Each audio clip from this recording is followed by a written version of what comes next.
അപ്പോൾ രാവിലെ തന്നെ ഇന്നൊരു അന്തക്കേട് പിടിച്ചൊരു ദിവസമായിരുന്നു എന്ന് വേണമെങ്കിൽ പറയാം. രാവിലെ അങ്ങനെ വീഡിയോ എടുക്കാനുള്ളൊരു മൂഡൊന്നും ഉണ്ടായിരുന്നില്ല. എന്നാലും നമുക്ക് വീഡിയോ ഒക്കെ ഇടണമല്ലോ എന്നും കരുതിയിട്ട് അങ്ങനെ ഇടയ്ക്കെപ്പോഴോ വെച്ച് ഒന്ന് വീഡിയോ എടുത്തതാണ് കേട്ടോ. അപ്പോൾ രാവിലെ ഞാൻ അടുക്കളയിൽ കയറി കുറേ സമയമായിട്ടുണ്ട്. എന്നാലും നമ്മൾ വീഡിയോ എടുക്കുന്നത് എപ്പോഴാണ്, രാവിലെ ഇപ്പോൾ കഴിക്കാനായിട്ട് നമ്മുടെ കപ്പയുണ്ടല്ലോ, പൂളക്കിഴങ്ങ്, അത് ഉപ്പുമാവ് ഉണ്ടാക്കുകയാണ് കേട്ടോ. രാവിലെ ഏട്ടൻ തീയൊക്കെ പിടിപ്പിച്ച് പൂളക്കിഴങ്ങ് കപ്പയൊക്കെ വേവിച്ച് തന്നിട്ടുണ്ട്. ഉപ്പും മഞ്ഞൾ പൊടി ഇട്ടിട്ട് വേവിച്ച് വെള്ളമൊക്കെ ഊറ്റി കളഞ്ഞതിന് ശേഷം നന്നായിട്ട് അങ്ങോട്ട് പൊടിച്ചെടുക്കുകയാണ് കേട്ടോ ഞാൻ. ഇനിയിപ്പോൾ ഇത് ഉണ്ടാക്കിയെടുക്കാൻ പോണത് ഒരു ഉപ്പുമാവിൻ്റെ ചേലും കോലത്തിലൊക്കെയാണ് കേട്ടോ. അപ്പോൾ എന്തായാലും പൂളക്കിഴങ്ങ് അങ്ങോട്ട് പൊടിച്ചിട്ട് ഒരു ഉപ്പുമാവും ഒരു കട്ടൻ ചായയൊക്കെ ഉണ്ടെങ്കിൽ രാവിലത്തെ കാര്യം കുശാലാണ് അല്ലേ. അപ്പോൾ ഞാൻ എന്തായാലും ആ ഒരു ഉപ്പുമാവ് ഉണ്ടാക്കണ ഒരു തിരക്കിലാണ്. അപ്പോൾ ഞാനിതാ സ്റ്റവൊക്കെ ഓൺ ചെയ്ത് ഒരു ചീനച്ചട്ടിയൊക്കെ വെച്ച് കൊടുത്തിട്ടുണ്ട്. ഇനിയിപ്പോൾ ഇതാ ചൂടായി വരുമ്പോൾ കുറച്ച് എണ്ണയും ഒഴിച്ച് ഇത്തിരി കടുക് മണിയും ഇട്ട് പൊട്ടിച്ചതിന് ശേഷം കുറച്ച് വറ്റൽമുളക് പൊട്ടിച്ചിടുക, 1-2 പിന്നെ വെളുത്തുള്ളി, കറിവേപ്പില അതൊക്കെ ചേർത്ത് അങ്ങനെ മൂപ്പിച്ചെടുക്കാം കേട്ടോ. ഇപ്പം നമ്മളിത് അവിടെ കുറച്ച് വെളുത്തുള്ളിയൊക്കെ ചതച്ച് വെച്ചിട്ടുണ്ട്. ഒരു 2 വറമുളക് എടുത്ത് വെച്ചിട്ടുണ്ട്. പിന്നെ ചതച്ചിരിക്കുന്നത് നമ്മുടെ ചീനിമുളക് ഉണ്ടല്ലോ, ചെറിയ കാന്താരി മുളക് പോലത്തെ, അതാണ് കേട്ടോ എടുത്തത്. അതൊന്ന് ഇടികല്ലിലിട്ടിട്ട് നന്നായിട്ടൊന്ന് ചതച്ചെടുത്തിട്ടുണ്ട്. അപ്പോൾ കപ്പ ഉടയ്ക്കുന്ന സമയത്ത് നല്ല ഇത്തിരി എരിവൊക്കെ വേണമല്ലോ. ഇല്ലെങ്കിൽ അത്രയ്ക്ക് അങ്ങോട്ട് നന്നാവില്ല. അപ്പോൾ ഈ ഒരു കപ്പയ്ക്ക് മീൻകറിയൊക്കെ ഉണ്ടെങ്കിൽ സൂപ്പറാണ്. ഇപ്പോൾ രാവിലെ ആയതുകൊണ്ട് മീൻകറിയൊന്നും ഉണ്ടാക്കാനുള്ള സെറ്റപ്പൊന്നും ഇവിടെ ആയിട്ടില്ല. നമ്മൾ അത്യാവശ്യം എപ്പോഴെങ്കിലല്ലേ മീൻ വാങ്ങിക്കുകയുള്ളൂ. അന്നേരം കപ്പ കിട്ടുകയാണെങ്കിൽ ഇതുപോലെയൊക്കെ ചെയ്യും. അല്ലെങ്കിൽ സമയത്ത് നമ്മളിങ്ങനെ ചായൻ്റെ കൂടെ വെറുതെ കഴിക്കും, അങ്ങനെയൊക്കെയാണ് കേട്ടോ. അല്ലെങ്കിൽ പിന്നെ കപ്പ കൊണ്ട് കറി വയ്ക്കും. പിന്നെ ഇവിടെ കപ്പ കൊണ്ട് എന്ത് വെച്ചാലും എല്ലാവർക്കും ഇഷ്ടമാണ് കേട്ടോ. ഇതിപ്പോൾ ഉപ്പേരിയാണെങ്കിലും ഇതുപോലെ ഉപ്പുമാവ് പോലെയാണെങ്കിലും വെറുതെ പുഴുങ്ങി ഇങ്ങനെ ചമ്മന്തിൻ്റെ കൂടെ കഴിക്കാനും ഒക്കെ ഇഷ്ടമാണ്. കപ്പ അധികം പേർക്കും ഇഷ്ടമായിരിക്കും. അപ്പോൾ മീനിൻ്റെ കൂടെ കഴിക്കാനും ഒക്കെ നല്ല രസമാണ് അല്ലേ. എനിക്ക് കൂടുതലും മുരിങ്ങ ഇല ഇട്ടിട്ട് ഇങ്ങനെ ഉപ്പേരി ഉണ്ടാക്കുമല്ലോ, അതാണ് കേട്ടോ എല്ലാത്തിനേക്കാളും ഇഷ്ടം. മുരിങ്ങ ഇലയൊക്കെ ഇട്ടിട്ട് നമ്മൾ നാടൻ കറി ഉണ്ടാക്കും. അപ്പോൾ അത് അടിപൊളിയാണ് കപ്പ വെച്ചിട്ട്. അപ്പോൾ എന്താണെങ്കിലും നമ്മളിതാ കപ്പ കൊണ്ട് എന്തെങ്കിലുമൊക്കെ ഉണ്ടാക്കാമെന്നും പറഞ്ഞ് അങ്ങനെ രാവിലെ കപ്പയൊക്കെ റെഡിയാക്കി ആൾ തന്നിട്ടുണ്ട്. അപ്പോൾ ഞാൻ എന്തായാലും ഇതാ ഉപ്പുമാവ് പോലെ ഉണ്ടാക്കുന്നുണ്ട് കേട്ടോ. അപ്പോൾ കുറച്ച് കറിവേപ്പിലയും തേങ്ങയൊക്കെ ഇട്ടിട്ടുണ്ടെങ്കിൽ നല്ലൊരു മണവും ടേസ്റ്റും ഒക്കെ കിട്ടും. അങ്ങനെ നമ്മുടെ കടുക് പൊട്ടിക്കലൊക്കെ കഴിഞ്ഞു. ഇനിയിപ്പോൾ നമുക്ക് ഉടച്ച് വെച്ച നമ്മുടെ കപ്പ പൂളക്കിഴങ്ങുണ്ടല്ലോ, അതും കൂടി ഇടാം കേട്ടോ. അപ്പോൾ പൂളക്കിഴങ്ങ് നമ്മുടെ അവിടെ പൂളക്കിഴങ്ങ് എന്ന് പറയും, കപ്പ എന്ന് പറയും. പിന്നെ ചിലയിടങ്ങളിലൊക്കെ അതിന് വേറെ പേരൊക്കെ ആണ് അല്ലേ പറയണത്. നമ്മുടെ ഇവിടെ പൂളക്കിഴങ്ങും കപ്പയുമാണ് കേട്ടോ കൂടുതലും പറയണത്. പിന്നെ മരച്ചീനി എന്നൊക്കെ കേട്ടിട്ടുണ്ട്. അപ്പോൾ പല നാടിലും പല ഇതുപോലെയാണ് ഇതിൻ്റെ പേരുകൾ, വ്യത്യസ്തമായിട്ടുള്ള പേരിൽ അറിയപ്പെടുന്നൊരു സാധനമാണ് അല്ലേ. അപ്പോൾ ഞാൻ എന്തായാലും ഇതാ നമ്മുടെ പൂളക്കിഴങ്ങൊക്കെ ഇട്ട് കൊടുത്തിട്ടുണ്ട് കേട്ടോ. നന്നായിട്ട് ഉടച്ചെടുത്താണല്ലോ, അത് ഇട്ട് കൊടുത്തിട്ട് ഒന്ന് നന്നായിട്ടൊന്ന് മിക്സ് ചെയ്തെടുത്താൽ നമ്മുടെ പൂളക്കിഴങ്ങ് ഉപ്പുമാവ് റെഡിയായി. ഉപ്പുമാവ് എന്ന് പറയാൻ പറ്റുമോ അല്ലെങ്കിൽ ഉപ്പേരി എന്ന് പറയാൻ പറ്റുമോ, എന്തായാലും കട്ടൻ ചായൻ്റെ കൂടെ ഈവൻ സൂപ്പറാണ് ഇതുപോലെ ഉണ്ടാക്കി കഴിക്കാൻ കേട്ടോ. പിന്നെ നമ്മൾ കാന്താരിയൊക്കെ ചതച്ചിട്ടിട്ടുണ്ടല്ലോ, അപ്പോൾ അതും ഒക്കെ കൂടെ ആകുമ്പോൾ ഒരു എരിവും ഒരു ടേസ്റ്റും ഒക്കെ കിട്ടും. അപ്പോൾ എന്തായാലും നമ്മളിതാ കപ്പയൊക്കെ ഉടച്ചുകൊണ്ടിരിക്കുന്നുണ്ട്. ഉടച്ചല്ല, ഉപ്പുമാവ് ഉണ്ടാക്കിയിട്ടിരിക്കുന്നുണ്ട്. പിന്നെ അതിനിടയ്ക്ക് ഞാനിങ്ങനെ വീട്ടിലെ ഓരോ പണികൾ ചെയ്യുന്നുണ്ട് കേട്ടോ. വീഡിയോ ഒന്നും എടുക്കാനായിട്ട് നിന്നില്ല. വീഡിയോ എടുക്കുമ്പോൾ എനിക്ക് പലപ്പോഴും എൻ്റെ ബസ് മിസ്സാവണത് കൊണ്ട് ഇപ്പം അങ്ങനെ വീഡിയോ എടുക്കാനായിട്ട് നിൽക്കില്ല. ചില സമയത്ത് നേരത്തെ എണീക്കുമ്പോഴൊക്കെയാണ് കേട്ടോ ഞാനിങ്ങനെ വീഡിയോ എടുക്കാനൊക്കെ ആയിട്ട് നിൽക്കണത്. അല്ലെങ്കിൽ പിന്നെ 6 മണിക്കൊക്കെ ആകുമ്പോൾ എണീക്കുകയാണെങ്കിൽ പിന്നെ ഒട്ടും സമയം ഉണ്ടാവില്ല. അപ്പം ഞാൻ എല്ലാ വീഡിയോയിലും ഇതുപോലെ പറയുന്നുണ്ട് എന്നാണ് എൻ്റെ വിചാരം.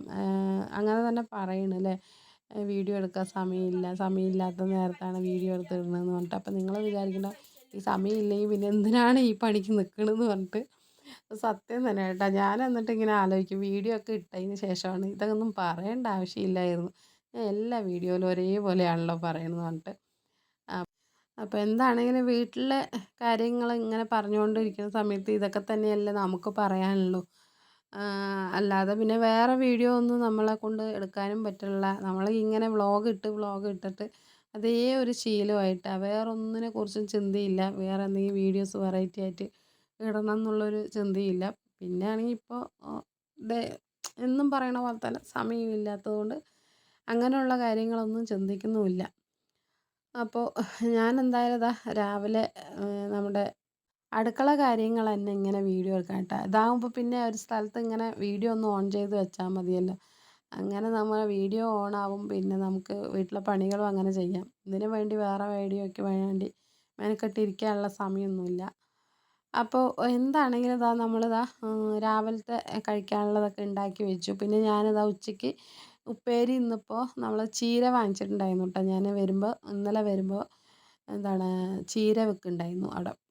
പച്ചച്ചീര ഉണ്ടായിരുന്നു, ചുവന്ന ചീര ഉണ്ടായിരുന്നു. ഞാനിവിടെ ചുവന്ന ചീര വാങ്ങിക്കണത് പിള്ളേർക്കൊക്കെ നല്ലതാണല്ലോ കൊടുത്താൽ. ചുവന്ന ചീര ഇപ്പോൾ വാങ്ങിച്ചാൽ ഇതുപോലെ ഉപ്പേരി ഉണ്ടാക്കുകയാണ് കേട്ടോ. അപ്പോൾ അത് നല്ലോണം തേങ്ങയും ചെറിയുള്ളിയൊക്കെ ചേർത്തിട്ട് ഇങ്ങനെ ഉപ്പേരി ഉണ്ടാക്കിയാൽ എന്താണ് നല്ല ടേസ്റ്റ് ഉണ്ടാവും കേട്ടോ. ഇതിൻ്റെ നല്ല കോമ്പിനേഷൻ എന്ന് പറഞ്ഞാൽ ഈ ചൂട് ചോറിൻ്റെ കൂടെ കുറച്ച് തൈര്, കട്ട തൈരൊക്കെ ഒഴിച്ചിട്ട് ഈ ചീര ഉപ്പേരിയും കൂടെ ഇട്ടിട്ട് നന്നായിട്ട് കുഴച്ച് കഴിക്കാൻ നല്ല ടേസ്റ്റാണ്. അങ്ങനെ കഴിക്കാനാണ് നമുക്ക് കൂടുതൽ ഇഷ്ടം കേട്ടോ. പിന്നെ രസമോ അല്ലെങ്കിൽ പുളിഞ്ചാറൊക്കെ ഉണ്ടെങ്കിൽ അത് നന്നായിട്ടുണ്ടാവും. അല്ലാതെ നമ്മൾ വേറെ കറികളുടെ കൂടെ പോവില്ല എന്നല്ല, എന്നാലും എനിക്ക് കൂടുതൽ കഴിക്കാനായിട്ട് ഇങ്ങനെ തൈരൊക്കെ ചേർത്തിട്ട് കഴിക്കണം, ചോറിൻ്റെ കൂടെ ഇട്ട് കഴിക്കാനാണ് കേട്ടോ. അങ്ങനെ രാവിലത്തെ പണികളൊക്കെ അങ്ങനെ അതൊക്കെ ആയിരുന്നു. പിന്നെ ഞാൻ വന്നിട്ട് വീഡിയോ എടുത്തത് വൈകുന്നേരമാണ് കേട്ടോ. അതാണ് ഞാൻ പറഞ്ഞത്, ഒരു അന്തവും കുന്തവും ഇല്ലാത്തൊരു വീഡിയോ ആയിരുന്നു. രാവിലെ അങ്ങനെ കാര്യമായിട്ടൊന്നും എടുക്കാനൊന്നും പറ്റിയില്ല. രാവിലത്തെ വീഡിയോ അങ്ങനെ എവിടെ തുടങ്ങണം എവിടെ എൻഡ് ചെയ്യണം എന്നൊന്നും ഒരു വാലുമൂടും ഇല്ലാണ്ടിരുന്നു. പിന്നെ വൈകുന്നേരം വന്നപ്പോൾ എന്തായാലും നമ്മൾ എന്തെങ്കിലുമൊക്കെ സ്പെഷ്യലായിട്ടല്ല, എന്നാലും നമ്മൾ വല്ലപ്പോഴും ഒക്കെ ഉണ്ടാക്കുന്ന കാര്യങ്ങളാണ് ഈ ഒരു തക്കാളിച്ചോറും അല്ലെങ്കിൽ വെറൈറ്റി ആയിട്ട് എന്തെങ്കിലും റൈസൊക്കെ ഉണ്ടാക്കണം. അപ്പോൾ പിന്നെ ജസ്റ്റ് ഒന്ന് വീഡിയോ എടുക്കാമെന്ന് മാത്രം വിചാരിച്ചുള്ളൂ കേട്ടോ. അപ്പോൾ പിന്നെ ഇതാ ഞാൻ വൈകുന്നേരം വർക്കൊക്കെ കഴിഞ്ഞ് വന്നു. പിന്നെ മേലൊക്കെ കഴുകി ഞാൻ പിന്നെ ചോറ് തികയുണ്ടായിരുന്നില്ല, കുറച്ചേ ഉണ്ടായിരുന്നുള്ളൂ കേട്ടോ. നമുക്ക് റോസിക്ക് കൊടുക്കണം. അപ്പോൾ അവൾക്ക് കൊടുക്കാനുള്ള കുറച്ച് ചോറേ ഉള്ളൂ. അപ്പോൾ പിന്നെ ഞാൻ വിചാരിച്ചു എന്നാൽ പിന്നെ വേറൊന്നും പലഹാരം ഉണ്ടാക്കാനായിട്ട് വയ്യ, നമുക്കെന്നാൽ ഒരു ടൊമാറ്റോ റൈസ് പോലെ അല്ലെങ്കിൽ തക്കാളി ചോറ് ഉണ്ടാക്കാമെന്നും പറഞ്ഞിട്ട് അങ്ങനെ അതാവുമ്പോൾ പിന്നെ പെട്ടെന്നാകുകയും ചെയ്യും കുക്കറിനകത്ത്. ഇപ്പോൾ എല്ലാ സാധനങ്ങളും ഉണ്ടായിരുന്നു. അപ്പോൾ ഞാനെന്തായാലും ഒരു തക്കാളി ചോറ് ഉണ്ടാക്കണ പരിപാടിയിലാണ് കേട്ടോ. അപ്പോൾ തക്കാളിയും ഉള്ളിയും ഇഞ്ചി വെളുത്തുള്ളിയൊക്കെ അരിഞ്ഞിട്ടും ചാച്ചിട്ടും ഒക്കെ എടുത്ത് വെച്ചിട്ടുണ്ട്. നമ്മൾ പച്ചരി ഇട്ട റേഷൻ കടയിൽ നിന്നുള്ള പച്ചരിയും കഴുകി വൃത്തിയാക്കി അവിടെ ഒരു കപ്പിട്ട, കൂടുതലൊന്നുമില്ല, അതും അങ്ങനെ റെഡിയാക്കി വെച്ചിട്ടുണ്ട്. അപ്പോൾ ഇനി നമ്മളിതാ പാത്രത്തിലേക്ക് നമ്മളെന്താ നമ്മുടെ ഓയിൽ ഒഴിച്ച് ചേർത്ത് കുറച്ച് നെയ്യ് ഒഴിച്ചിട്ടാ. എന്നിട്ട് നെയ്യ് ഉണ്ടെങ്കിൽ ഒഴിച്ചാൽ മതി, നെയ്യ് നിർബന്ധമൊന്നുമില്ല, ഇത്തിരി നെയ്യ് കുറച്ച് ഒഴിച്ചിട്ടുള്ളൂ. അത് ഇട്ട് കൊടുത്ത് പിന്നെ പട്ട, ഗ്രാമ്പൂ, ഏലക്കായ അങ്ങനെ ഉള്ള സംഭവങ്ങളൊക്കെ ഇട്ട് പൊട്ടിച്ചതിന് ശേഷം നമ്മൾ സവാള അരിഞ്ഞ് വെച്ച സവാളയും ഇഞ്ചി വെളുത്തുള്ളി ചതച്ചിട്ടുണ്ടായിരുന്നു അതുമൊക്കെ ഇട്ട് കൊടുത്ത് നന്നായിട്ടൊന്ന് വഴറ്റിയതിന് ശേഷം നമ്മൾ കുറച്ച് മസാലപ്പൊടികളൊക്കെ ചേർത്തിട്ട് ഗരം മസാല, കുറച്ച് മല്ലിപ്പൊടി, ഇത്തിരി മുളക് പൊടി, അപ്പോൾ ഇത്തിരി എരിവും ഒക്കെ ഉണ്ടാവും കേട്ടോ ഈ ഒരു തക്കാളി ചോറിന്. അതാണ് ഇവിടെ എനിക്ക് കൂടുതലിഷ്ടം അങ്ങനെയാണ് കേട്ടോ, ഇത്തിരി എരിവായിട്ടുള്ള ഒരു തക്കാളി ചോറ്. ബിരിയാണി പോലെയൊക്കെ ഒരു ടേസ്റ്റാണ് ഇതിന്. പിന്നെ ഗരം മസാലയൊക്കെ ഇടുന്നത് ആ ബിരിയാണിയുടെ ഒരു സെയിം ടേസ്റ്റ് തന്നെ ഉണ്ടായിരുന്നു കേട്ടോ. അപ്പോൾ ഞാൻ ഇത് വല്ലപ്പോഴൊക്കെ ഉണ്ടാക്കുമ്പോൾ ഞാൻ നമ്മൾ വർക്ക് ചെയ്യുന്ന സ്ഥലത്തൊക്കെ കൊണ്ടുപോകും. അപ്പോൾ അവിടെ കൊണ്ടുപോകുന്ന സമയത്ത് ഒക്കെ എല്ലാവർക്കും ഇഷ്ടമാവുന്നുണ്ട് കേട്ടോ, നന്നായിട്ടുണ്ട്, ബിരിയാണിയുടെ ഒരു ടേസ്റ്റൊക്കെ നന്നായി വന്നിട്ടുണ്ട് എന്നൊക്കെ പറഞ്ഞിട്ട് നല്ല അഭിപ്രായമാണ് ഈ ഒരു തക്കാളി ചോറിന്. അതുകൊണ്ട് ഇങ്ങനെ നമ്മൾ ശരി എന്നാൽ പിന്നെ നമ്മുടെ വീഡിയോയിലും കൂടെ അങ്ങനെ ഇടയ്ക്കൊക്കെ ഞാൻ കാണിക്കുന്നത് തന്നെയാണ്. അപ്പോൾ എന്തായാലും നമ്മൾ മസാലപ്പൊടികളൊക്കെ ചേർത്ത് നന്നായിട്ട് വഴറ്റി തക്കാളി ഇട്ട് കൊടുത്ത് നന്നായിട്ട് വെന്ത് കുഴഞ്ഞ് വരുന്ന സമയത്ത് ആവശ്യത്തിനുള്ള വെള്ളം ഒഴിച്ച് നന്നായിട്ട് തിളച്ച് വരുമ്പോൾ നമ്മൾ അരി കഴുകിയിട്ടത് ഇട്ട് കൊടുക്കുക.